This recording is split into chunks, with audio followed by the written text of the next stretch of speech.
माहितीचं वक्तव्य केलं आणि पुन्हा राजकारणात उडाली, पुन्हा भूकंप होणार.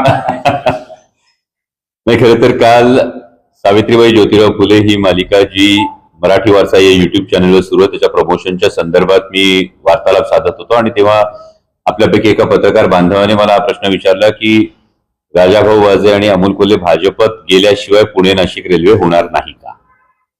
त्यामुळे पुणे नाशिक रेल्वेच्या संदर्भात ही सातत्यानं मागणी आहे. संगमनेरची मागणी आहे, अकोल्याची मागणी आहे, जुन्नरकरांची मागणी आहे, मनसरची मागणी आहे, खेडची मागणी आहे की जी ओरिजिनल अलाइनमेंट होती यावर पुणे नाशिक रेल्वे व्हावी.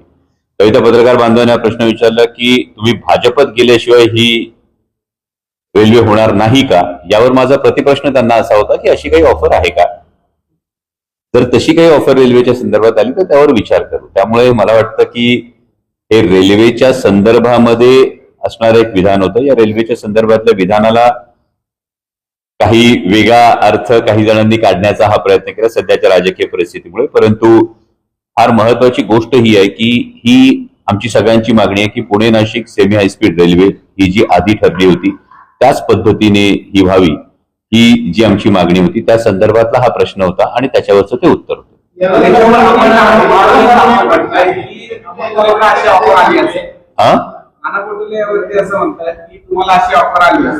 अजून नाना भाऊंचं माझं काय बोलणं झालेलं नाहीये, पण त्या पत्रकार बांधवांनी जो प्रश्न विचारला त्यालाच माझा प्रतिप्रश्न होता की अशी काय आहे का ऑफर.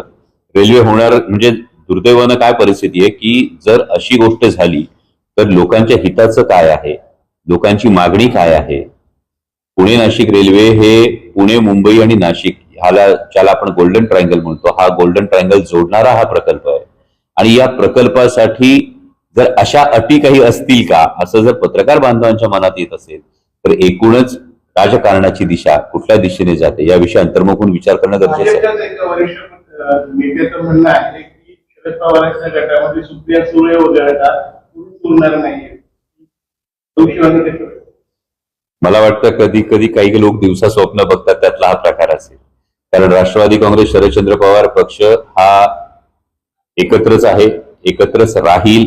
आणि मी एका वाक्यात याचं उत्तर जे सांगतो की आदरणीय पवार साहेब सांगतील ते धोरण आणि बांधतील ते धोरण. आपण कुठेतरी भाजपला दिल्लीमध्ये कोटा पूर्ण करायचा देखील गरज आहे. पार्श्वभूमीचं ऑपरेशन टायगर राबवण्यात आलं तसं राष्ट्रवादीचं ऑपरेशन राबवलं अशी एक चर्चा आहे. त्यामुळे कालचा उपयोग नाही, ही चर्चा ही कायम होत राहते. पण वस्तुस्थिती जर बघितली तर आमच्या लोकसभेतल्या गटनेत्या आदरणीय सुप्रियाताई सुळे यांच्या नेतृत्वाखाली आमचे 8ही खासदार आम्ही ठामपणे एकत्र आहोत. आदरणीय पवार साहेबांच्या नेतृत्वाखाली, सुप्रियाताईंच्या नेतृत्वाखाली आम्ही ठामपणे एकत्र आहोत. आणि त्यामुळे अशा पद्धतीच्या कुठल्याही चर्चा वावड्या जेव्हा काही उठतात त्याकडे आम्ही फारसं लक्ष देतो.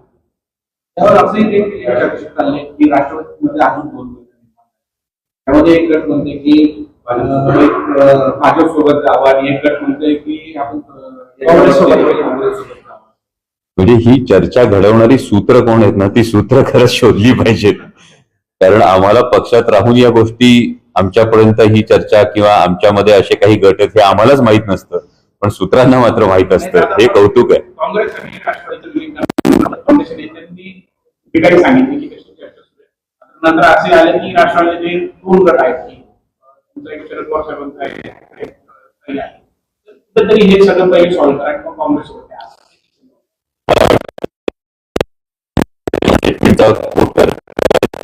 मान्य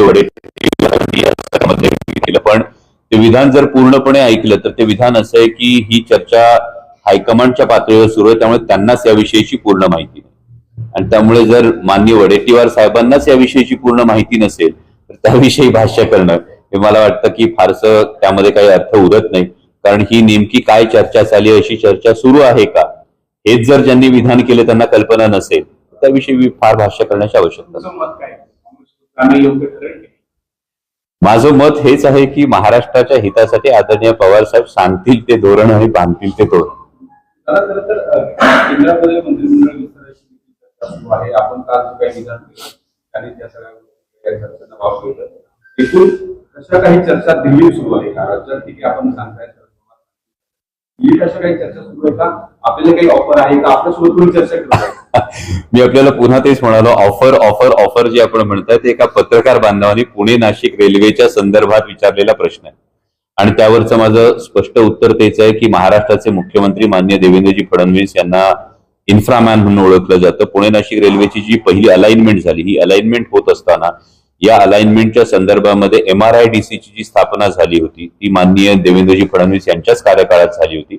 आणि त्यामुळे माननीय मुख्यमंत्र्यांना माझी ही विनंती आहे की संगमनेर असेल, सिन्नर असेल, नाशिक असेल, जुन्नर असेल, मनसर असेल, राजगुरुनगर असेल, इथल्या सगळ्या ग्रामस्थांची जी मांडणी, महाराष्ट्राच्या नागरिकांचं जे म्हणणं आहे त्यानुसार ओरिजिनल अलाइनमेंटवरच पुणे नाशिक रेल्वे व्हावी यासाठी आपणही प्रयत्न करा अशी आमची विनंती आहे.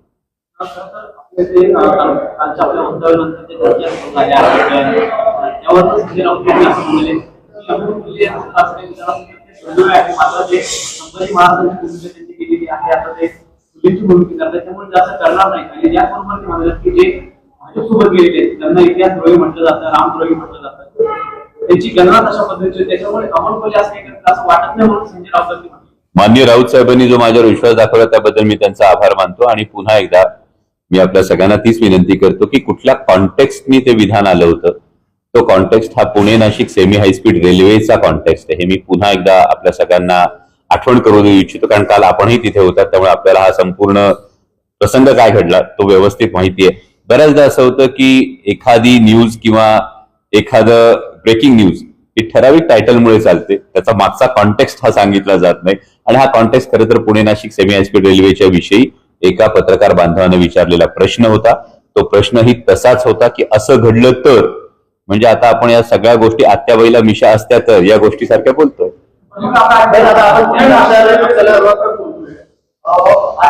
स्वप्न होतं की पुणे नाशिक रेल्वे व्हावी, तर आहे दादांचं स्वप्न होतं, दादांनी बऱ्याचदा बोलूनही दाखवलं होतं. मग आता देवेंद्र फडणवीसांना तुम्ही काय म्हणताय, ते त्यावर फरा घालताय का, कोण येते का यात खोडा कोण घालतंय यापेक्षा महत्वाची गोष्ट MRIDCकडे आपण जर पुणे नाशिक सेमी हायस्पीड रेल्वेची संपूर्ण वस्तुस्थिती जाणून घेतली तर या संदर्भामध्ये माननीय पृथ्वीराज बाबा चव्हाण हे मुख्यमंत्री असताना MRIDCची स्थापना करण्याची ठरली. MRIDCची स्थापना ही माननीय मुख्यमंत्री देवेंद्रजी फडणवीस यांच्या काळात 2014 ते 19 जे सरकार होतं त्या काळात ती करण्यात आली. त्याचं संपूर्ण आरेखन करण्यात आलं. या संदर्भातले भूसंपादनाची जी गोष्ट होती कोविडच्या काळामध्ये आपण जे उल्लेख केलात आदरणीय अजितदादांचा, स्वर्गीय अजितदादांचा, तर अजितदादा याच्यामध्ये इन्स्ट्रुमेंटल होते, कारण या संपूर्ण प्रकल्पाची पहिली मांडणी किंवा पहिलं प्रेझेंटेशन जे झालं ते मी शिरूर लोकसभा मतदारसंघाचं प्रतिनिधित्व करत असताना अजितदादांसमोरच याचं संपूर्ण प्रेझेंटेशन पहिल्यांदा झालं. आणि त्यानंतर या प्रकल्पाला खरोखर एका अर्थानं गती मिळाली.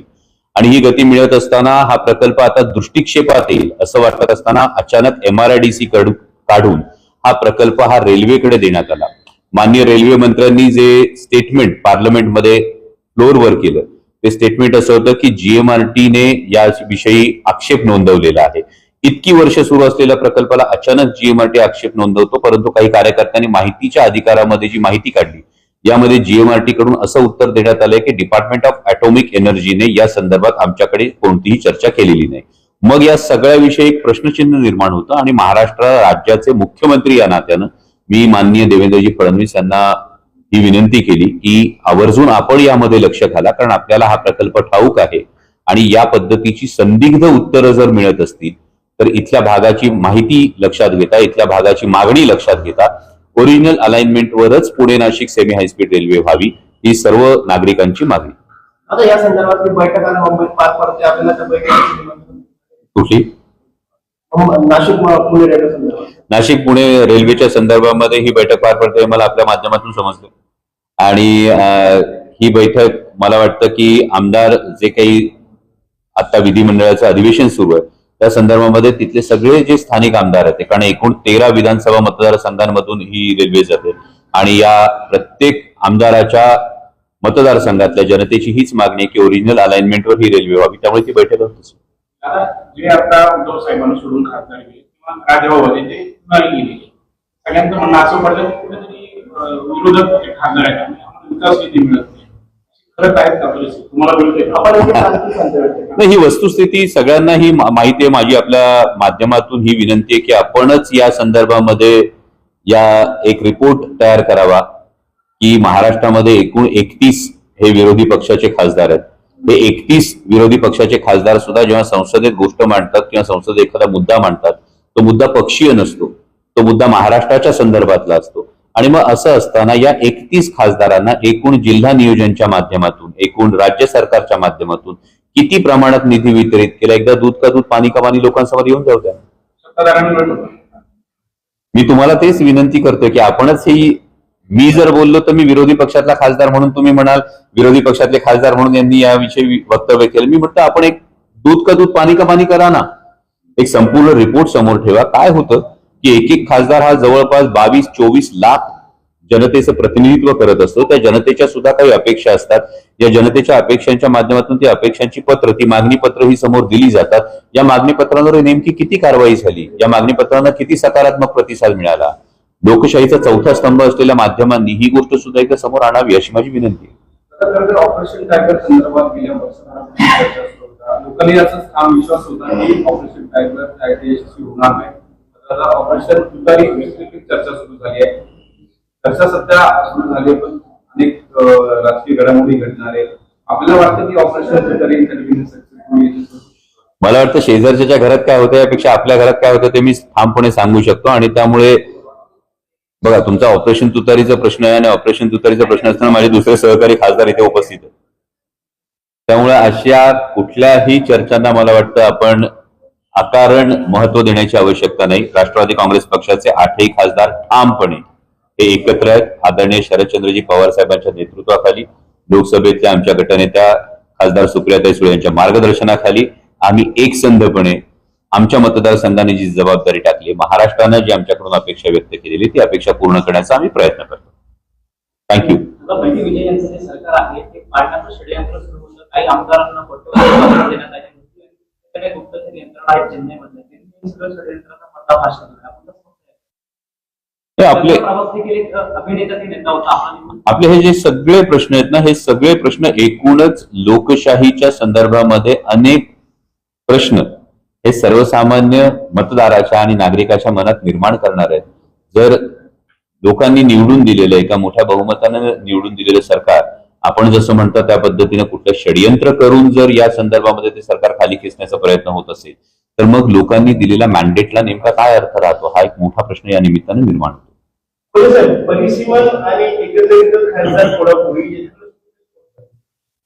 ही केंद्रातल्या सरकारची हे विधेयक हे काही दिवसात कदाचित या पावसाळी अधिवेशनात येईल अशी एक अपेक्षा आहे.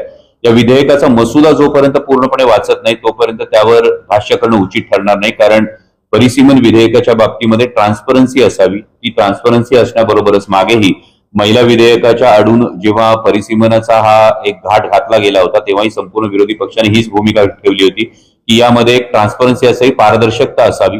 ती पारदर्शकता असण्याबरोबरच नेमकी कोणती जनगणना ही यासाठी गृहीत धरली जाणार ही दुसरी महत्वाची गोष्ट होती.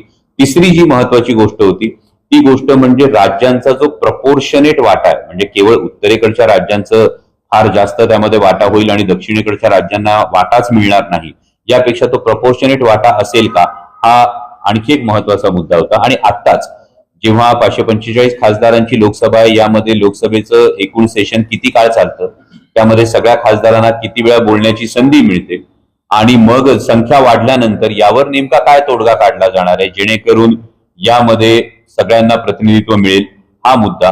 आणि चौथा मुद्दा, जर केवळ लोकसंख्येच्या आधारावर आपण ही गोष्ट जर परिसीमन करायला जात असू तर ग्रामीण भागातल्या सर्व नागरिकांच्या मनात एक फार मोठं प्रश्नचिन्ह यातून तयार होतं की मग शहरी भागातल्या लोकप्रतिनिधींची संख्या ही फार प्रमाणात वाढेल आणि मग नेमके ग्रामीण भागातले प्रश्न असतील, आमचे शेतकऱ्यांचे प्रश्न असतील, ग्रामीण भागातल्या नागरिकांचे प्रश्न असतील, हे मांडण्यासाठीचा प्लॅटफॉर्म आणि हे मांडण्यासाठीचं प्रपोर्शन तेवढं राहणार का, हे अनेक प्रश्न आहेत. पण परिसीमन विधेयकाचा मसुदा समोर आल्यानंतर त्यावर भाष्य करणं उचित नाही.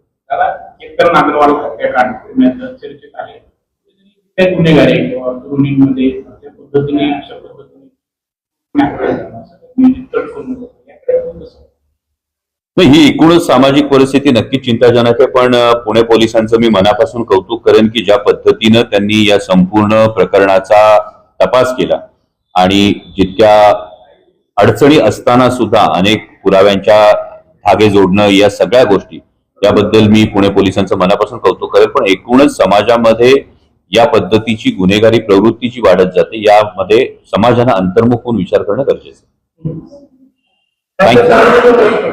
प्लीज साहेबांनाच विचारा. सर, ऑपरेशन तुतारीची चर्चा सुरू आहे. मध्ये नेमकं काय चाललंय? आता डॉक्टर अमोलजी कोल्हे साहेबांनी आपल्याला सांगितलंय की आम्ही सगळे आदरणीय पवार साहेब आणि सुप्रियाताईंच्या नेतृत्वाखाली काम करतो. आम्ही सगळे एकत्र आहोत. याच्या संदर्भात तर काही चर्चा नाहीये, परंतु जो काय आम्ही सगळ्यांनी आदरणीय पवार साहेबांना निर्णय दिलेला आहे त्या निर्णयाबरोबर आम्ही राहणार आहे. त्याच्यामुळे आज तरी आमच्या म्हणजे किंवा तुम्ही बोलताय त्या पद्धतीने कुठल्याही प्रकारची चर्चा दिल्लीत आणि मतदारसंघात सांगितले वरिष्ठ नेत्यांनी सांगितले पक्षात कुठेच उरणार नाही आणि त्या संदर्भात चुकीची माहिती आहे किंवा अशा प्रकारच्या ऑफरही आलेल्या नाही आणि या संदर्भामध्ये कुठे चर्चा पण झालेली नाही. आम्ही सगळे आदरणीय पवार साहेबांच्या नेतृत्वाखाली आदरणीय ताईंच्या मार्गदर्शनाखाली काम करतो. सगळे एक विचाराने. शेवटी आदरणीय पवार साहेबांचं फार मोठं वलय आहे किंवा लोकांनी त्यांच्यावरती विश्वास ठेवून आम्हाला निवडून दिलेले आहे. त्यामुळे ताई आणि पवार साहेब जो निर्णय घेतील त्याच्याबरोबर आम्ही सगळे राहणार आहे. अशी आम्ही सगळे एकत्रित म्हणजे ज्या वेळेस आमच्या बैठका होतात त्याच्यामध्ये जे काही निर्णय असतील ते सगळे आदरणीय पवार साहेब आणि ताई किंवा अमोलदादा आहे ते सगळे घेतात. खासदार आहेत त्यांच्याकडनं वारंवार सांगितलं जातं की निधी मिळत नाही म्हणून. निधी संदर्भातला आपला अनुभव काय? आता निधीच्या बाबतीत तर तीच गंमत आहे. आज आपण राज्याची अवस्था काय बघतोय की तिजोरीच रिकामी करून ठेवली आणि त्यामुळे ज्यावेळेस आम्ही विरोधी पक्षाचे जातो त्यावेळेस आम्हाला काही दिलं जात नाही आणि याची जाणीव मतदारसंघातील मतदारांना आहे. त्याच्यामुळे फार निधी मिळाला पाहिजे असं काही नाही. शेवटी लोकांची विकास कामांबरोबर वेगवेगळी कामं आहेत. लोकांची संपर्क सातत्याने ठेवण्याचा किंवा आता कांद्याचा विषय रोहितदादा पवार असतील किंवा सगळेच कोल्हे साहेब असतील या सगळ्यांनीच मग ते आंदोलन मला पुण्यात झालं, संभाजीनगरला झालं किंवा इकडे चांदवड आहे, लासलगाव आहे, पंढरपूर आहे. आज चांगला प्रतिसाद आहे. लोकांना माहिती की शेतकऱ्यांच्या बाबतीमध्ये कोण भांडते सरकारशी आणि भांडून कांदा उत्पादक शेतकऱ्यांना चांगला न्याय मिळालाय आणि त्यामुळे एका बाजूला जरी विकास कामं झाली पाहिजे परंतु जनतेचे इतरही प्रश्न सोडवण्यासाठी आम्ही आमची जी भूमिका आहे आदरणीय पवार साहेबांच्या नेतृत्वाखाली ती चांगली जोराने पार पाडतोय. त्याच्यामुळे जरी विकास निधी जरी मिळत नसेल शेवटी कामं झाली पाहिजे परंतु आता सरकारकडे द्यायला पैसे राहिले नाही. त्याच्यामुळे जनताही समजदार आहे असं मला वाटतं. खरं तर आपले सहकारी खासदार आहेत त्यांनी मुख्यमंत्री देवेंद्र फडणवीस यांचे कौतुक केलेलं आहे. म्हणून ओळखलं जातं म्हणून नाशिक आपण देखील नाशिक जिल्ह्यातून निवडून जातात. नाशिक पुणे रेल्वे मार्गासाठी आपण काही प्रयत्न करणार आहोत आणि मुख्यमंत्र्यांना या संदर्भात काही सांगणार? आमच्या म्हणजे जेवढे महाविकास आघाडीचे खासदार आहे आमची प्रामाणिक इच्छा आहे की सर्वे जर नाशिक पुणे झालेला आहे आपला संगमनेर मार्गे आळे फाटा मार्गे जर सर्वे झालेला आहे. अमोलदादांच्या मतदारसंघामध्ये जमिनीचा मोबदला सुद्धा शेतकऱ्यांना दिलेला आहे आणि मग हे सगळं जर झालेलं आहे तर तो त्याच मार्गाने जाणं उचित आहे. इकडून तिकडून फिरून कुठंतरी नेणं हे काही उचित नाही आणि त्यामुळे म्हणजे मी सुद्धा अनेक वेळा पत्र दिलेले आहे. आम्ही ज्यावेळेस रेल्वे मिनिस्टरांना भेटतो त्यावेळेस आम्ही सगळे एकत्रितपणे तीच मागणी आम्ही लावून धरलेली आहे आणि तेच योग्य आहे. त्यानेच खऱ्या अर्थाने त्या भागाचा विकास होऊ शकतो असं मला वाटतं. अजितदादांचं स्वप्न होतं नाशिक आपण सांगितलं की अगदी पुण्यापर्यंत जमिनीच्या ठिकाणी मोबदला गेला. मात्र एवढं सगळं झाल्यानंतर आणि थोडा कोण घालतंय सगळ्या गोष्टींमध्ये तुम्ही काय निकष करता? तर नेमकं त्यांना काम करायचं नाही का वेगळे मार्ग आहे? आता दादांनी सांगितलंय की आम्ही सगळे खूप सर्वसामान्य याच्यातले आहोत आणि जनतेबरोबर जनतेची अपेक्षा आहे की जर सर्वे 25-1 वर्षापूर्वी झालेला आहे आणि तोच मार्ग योग्य वाटतोय. कारण इकडून जरी शिर्डी मार्गे नगर मार्गे जर वळवला तर शेवटी आजही आपल्याला मुंबई मार्गे पुण्याला जाता येतं. वेळ वाढणार आहे आणि शेवटी एका बाजूला लोकांची सोय झाली पाहिजे आणि विकास झाला पाहिजे आणि म्हणून जुन्या मार्गाने रेल्वे मार्ग होणं ही दादांची अपेक्षा होती किंवा मतदारसंघातील जेवढे त्या रूटवरचे लोक आहेत त्यांची अपेक्षा आहे आणि त्या दृष्टीने विचार केला पाहिजे. त्या ठिकाणी फक्त अडचण सांगितली जाते. कोल्हे साहेबांनी सांगितले की 14 देशामध्ये तिथं काही अडचण नाहीये तर मग इथे कशी काय अडचण येते तर त्याचा विचार केला पाहिजे ना सरकारने. नाफेडकडून वारंवार दर वाढवला जातात कांद्याची खरेदी तेवढी होत नाही. शेतकरी पाठ करत आहेत. अटी नियम काय आहेत शर्तीच्या टाक्या कुठेतरी कठीण आहे शेतकऱ्यांसाठी देखील. ते नाफेड आणि एनसीसीएफ मार्फत जे रेट ठरवले जातात ते रेट आणि प्रत्यक्ष बाजारात असणारे रेट याच्यामध्ये खूप दुजाभाव आहे. आज आपण बघतोय की आमची सारखी मागणी होती की नाफेड आणि एनसीसीएफने बाजार समितीमधून कांदा खरेदी करावा. आज त्या कांदा खरेदीला सुरुवात झाली, परंतु प्रत्यक्षात काम शून्य आहे. म्हणजे आतापर्यंत म्हणजे मी स्वतः बघितलं की जे ट्रॅक्टर त्या ठिकाणी जातात त्याला ती प्रतवारी लावताना एवढे निकष लावतात की एक एक ट्रॅक्टर खाली व्हायला 5-5, 6-6 किंवा त्याच्यापेक्षा जास्त वेळ लागतो. मग यांना जर आज एवढं चांगल्या क्वालिटीचं काम आज ते करायला बघताय, मग मागच्या 2-3 वर्षामध्ये किती यांनी हानागोंदी केली याची चौकशी झाली पाहिजे. आणि हे जे रेट ठरले जातात हे रेट अतिशय चुकीचे आहे.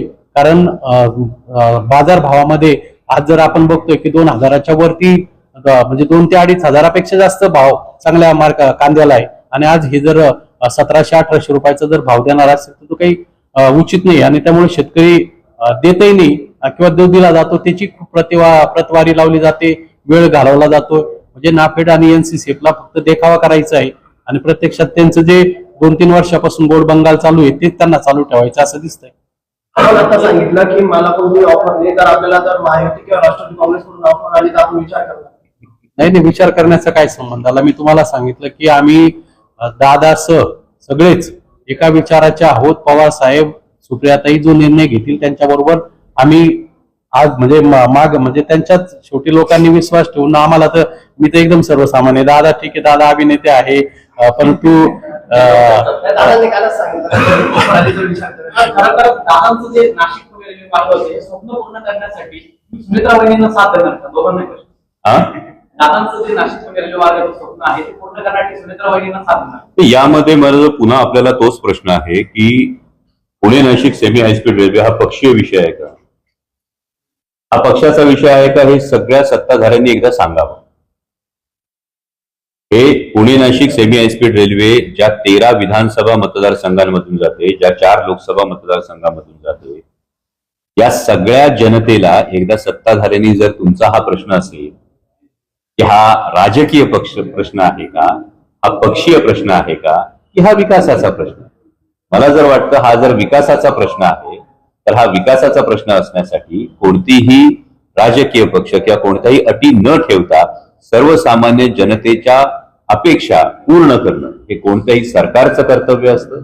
आणि त्यामुळे उगाच आडून आपण पुणे नाशिक रेल्वे होणार असेल तर तुम्ही हे करणार का, काय गरज आहे, हा प्रश्न आधी विचारा ना सरकारला. मग सरकारवर विश्वास जनतेने का ठेवायचा की तुम्ही जर हे दिलं तर ते होणार का, हाच जर प्रत्येक वेळी प्रश्न असेल तर मग ज्यांना आम्ही मायबाप सरकार म्हणतो तर जनतेने मायबाप सरकार त्यांना म्हणावं कुठल्या तोंडानं, हा प्रश्न आधी तयार होतो ना. त्यामुळे Pune Nashik semi high speed railway ही झालीच पाहिजे, जुन्या मार्गानंच झाली पाहिजे.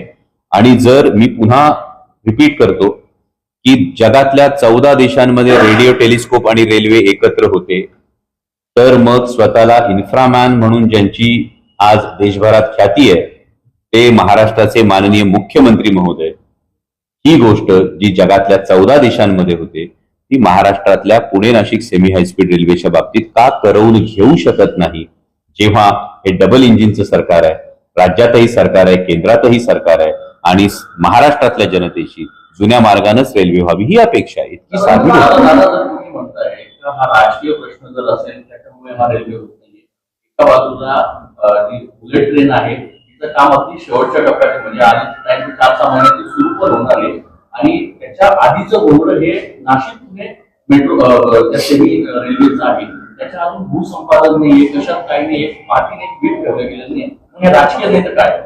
यासाठीच हा एक महत्वाचा मुद्दा मी आपल्याला समोर जो उपस्थित करतो. यामध्ये भूसंपादनाच्या बाबतीमध्ये पुणे जिल्ह्यात जर तुम्ही परिस्थिती बघितली तर अनेक ठिकाणी भूसंपादन झालेलं आहे, अनेक ठिकाणी नागरिकांची यासाठी तयारी सुद्धा आहे. आणि असं असताना अचानक मध्ये एक जे गोष्ट जी अडवली गेली ती म्हणजे जीएमआरटीचं कारण देण्यात आलं. यासाठी पार्लमेंटमध्ये मी स्वतः हा संपूर्ण जगातल्या 14 देशांचा स्टडी केलेला आहे. या 14 देशांमध्ये रेडिओ आणि रेल्वे ही कोएक्झिस्ट कशी करते हा संपूर्ण स्टडी देण्यात आलेला आहे. त्यामध्ये काय काय नेमक्या उपाययोजना केल्या जाऊ शकतात याच्या संदर्भातलं त्या देशांनी काय उपाययोजना केल्या त्यानुसार आपण काय करू शकतो हे करून दिलेलं आहे. जीएमआरटीच्या अधिकाऱ्यांचं असं म्हणणं आहे की या संदर्भात जर चर्चा केली तर याच्यावर उपाय निघू शकतो. असं जीएमआरटीचे अधिकारी काही खासगीत सांगतात, मग आमचं म्हणणं हेच आहे की सरकारची ही जबाबदारी आहे, जनतेची अपेक्षा पूर्ण करणं ही सरकारची जबाबदारी असते. आणि जर पुणे आणि नाशिक ही दोन शहरच नाही तर या मधल्या सगळ्या टप्प्यातल्या, या सगळ्या टापूतल्या सगळ्या लोकांची जर ही अपेक्षा असेल तर ती पूर्ण करणं सरकारची जबाबदारी. थँक्यू.